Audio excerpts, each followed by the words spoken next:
Assalamualaikum warahmatullahi wabarakatuh. Saya Anita Mestani. Di sini saya ingin mempresentasikan bab 9 dari Sistem Informasi Manajemen, yaitu tentang keamanan informasi. Selanjutnya ada keamanan informasi. Keamanan informasi digunakan untuk mendeskripsikan perlindungan baik peralatan komputer dan non-komputer. Contohnya adalah seperti fasilitas data dan informasi dari penyalahgunaan pihak-pihak yang berwenang. Yang selanjutnya ada tujuan keamanan informasi. Yang pertama ada kerahasiaan, yaitu untuk melindungi data dan informasi dari pengungkapan orang-orang yang tidak berwenang.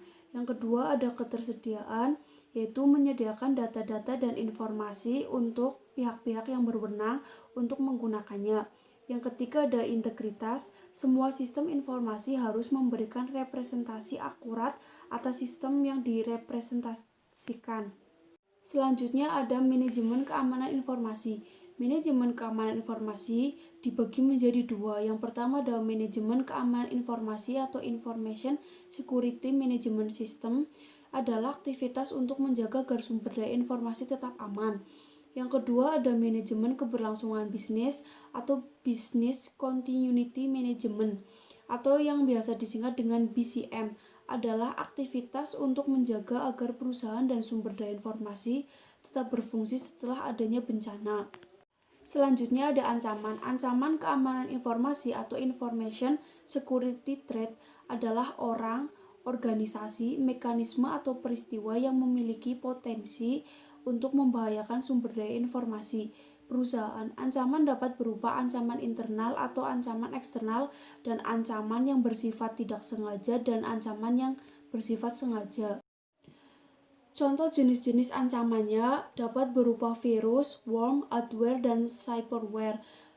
Yang pertama, virus adalah sebuah program komputer yang dapat mereplikasikan dirinya sendiri tanpa pengetahuan pengguna. Worm tidak dapat mereplikasikan dirinya sendiri tanpa sebuah sistem, tapi dapat memancarkan salinan dengan sendiri oleh email. Sedangkan adware memunculkan pesan-pesan iklan yang mengganggu. Yang terakhir ada spyware, mengumpulkan data dari mesin pengguna. Kemudian ada risiko. Risiko keamanan informasi atau Information Security Risk adalah potensi output yang tidak diharapkan dari pelanggaran keamanan informasi oleh ancaman keamanan informasi. Contohnya ada pengungkapan informasi yang tidak terorientasi dan pencurian, penggunaan yang tidak terotorisasi, penghancuran yang tidak terotorisasi, dan penolakan layanan. Yang terakhir ada modifikasi yang tidak terotorisasi. Selanjutnya ada persoalan e-commerce. E-commerce telah memperkenalkan sebuah keamanan risiko baru untuk mengatasi penipuan kartu kredit dan visa. Untuk mengatasi penipuan kartu kredit, perusahaan kartu kredit menciptakan kartu kredit sekali pakai yang bekerja dengan cara saat pembeli ingin membeli sesuatu secara online, ia akan memperoleh angka yang acak dari situs web perusahaan kartu kredit tersebut. Visa telah mengumumkan 10 praktek terkait dengan keamanan yang mereka harap pengecernya untuk mengikuti lebih dari 3 langkah praktek yang umum dilakukan. Selanjutnya ada manajemen risiko. Manajemen risiko diidentifikasi sebagai satu dari 2 strategis mencapai keamanan risiko. Manajemen risiko diantaranya yang pertama ada identifikasi aset-aset bisnis yang harus dilindungi dari risiko. Yang kedua ada menyadari risikonya. Yang ketiga menentukan tingkat dampak pada perusahaan jika risiko benar-benar terjadi. Yang keempat ada menganalisis kelemahan perusahaan tersebut. Yang selanjutnya ada kebijakan keamanan informasi. Kebijakan keamanan informasi dibagi menjadi beberapa fase.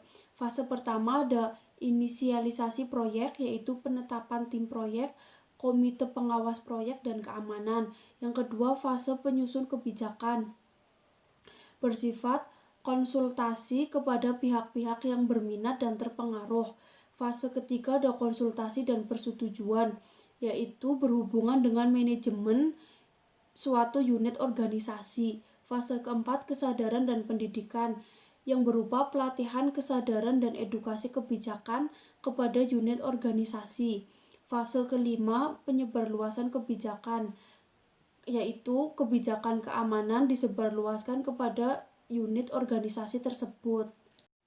Selanjutnya ada pengendalian. Pengendalian atau kontrol adalah mekanisme yang diterapkan baik untuk melindungi perusahaan dari risiko atau untuk meminimalkan dampak risiko tersebut jika terjadi. Pengendalian dibagi menjadi pengendalian teknis, formal, dan informal. Pengendalian teknis adalah pengendalian yang menjadi satu di dalam sistem dan dibuat oleh para penyusun sistem selama masa siklus penyusunan sistem tersebut. Sedangkan pengendalian formal mencakup penentuan cara berperilaku, dokumentasi prosedur dan praktik yang diharapkan, dan pengawas serta pencegahan perilaku berbeda dari panduan yang berlaku. Sedangkan pengendalian informal mencakup program-program pelatihan dan edukasi serta program pembangunan dari manajemen. Selanjutnya ada dukungan pemerintah dan industri. Beberapa organisasi pemerintah dan internasional telah menentukan standar-standar yang ditunjukkan untuk menjadi panduan bagi organisasi yang ingin mendapatkan keamanan informasi. Beberapa pihak penentu standar penggunaan istilah baseline atau dasar dan bukunya benchmark berikut adalah beberapa contohnya. Yang selanjutnya ada peraturan pemerintah. Pemerintah baik di Inggris maupun di Amerika telah mengatur standar dan menetapkan peraturan yang ditunjukkan untuk menanggapi masalah. Pentingnya keamanan informasi yang semakin meningkat, terutama setelah peristiwa 9/11 dan semakin meluasnya internet serta peluang terjadinya kejahatan internet. Beberapa di antaranya adalah Standar Keamanan Komputer Pemerintah Amerika Serikat, Undang-Undang Anti-Terorisme Kejahatan dan Keamanan Inggris. Selanjutnya ada standar industri. The Center of Internet Security atau CIS adalah organisasi nirlaba yang didedikasikan untuk membantu para pengguna komputer guna membuat sistem mereka lebih aman. Bantuan diberikan melalui dua produk yaitu CIS Proxmark dan CIS Scoring Tools.